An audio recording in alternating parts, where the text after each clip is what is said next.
The following is stated in the 14th verse of the chapter of Al-Mu'minun. Then we made the sperm into a clot of congealed blood. Then of that clot we made a foetus lump. With this verse, the Qur'an points to some stages of man in the mother's womb. The first stage mentioned in the verse is the stage in which the drop, that is, the nutfa, turns into clinging clot, that is, the alaka.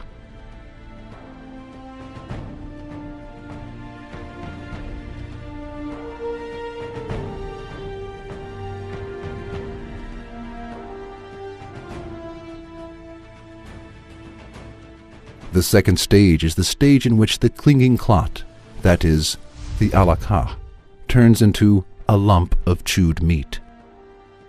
In this proof, we want to analyze the stage of turning into a lump of chewed meat, which is mentioned in the verse. Indeed, the embryo in the womb is in the appearance of a lump of chewed meat, both because of its smallness and unformed bones. Besides, it is interesting that the embryo has a shape as if it has tooth marks on it during a certain period while in the womb. That is why the expression of the Qur'an, a lump of chewed meat, is a miraculous statement, which is absolutely correct. The expression, a lump of chewed meat, is mentioned in the 5th verse of the chapter of Al-Hajj as a morsel of flesh, partly formed and partly unformed. Indeed, at this stage the embryo is perceptibly visible, but so inappreciable in shape that it is impossible to comprehend its details, and thus it is in complete compliance with the Qur'an's expression, a morsel of flesh, partly formed and partly unformed. It is very suitable to use the expression, a morsel of flesh, partly formed and partly unformed, for the stage in which some single body parts of man become perceptible, but some other parts not such perceptible as head, body, or internal organs.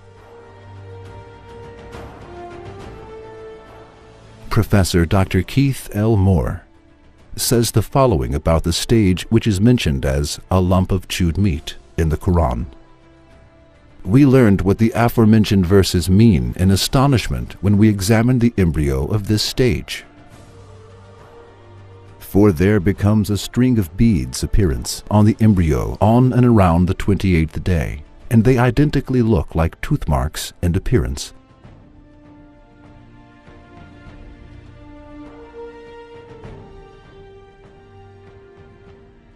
We made a plastic model of the embryo of this stage and marked with our teeth marks by chewing it. The generated model extremely looked like the embryo of the stage of which we were examining, and that explained very well why the Qur'an describes the human embryo as a lump of chewed meat.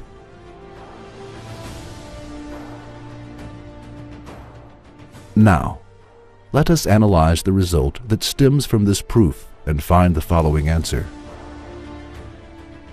How can we explain the fact that the Qur'an stated 1400 years ago that the human embryo would resemble a lump of chewed meat in a phase in the mother's womb, which was discovered in the last century with the advancement of medicine? There are only two possibilities. Either the Qur'an is the book of Allah, who created man and transformed him into the shape of a lump of chewed meat in the mother's womb. Or Hazrat Muhammad, peace be upon him, who could not read or write, discovered this fact on his own and wrote it in his book. God forbid. It is not possible for any sane person to accept the second alternative. Therefore, the Qur'an is the pre-eternal word of Allah, as the miraculous verses that astonish man express, and Hazrat Muhammad, peace be upon him, is his messenger.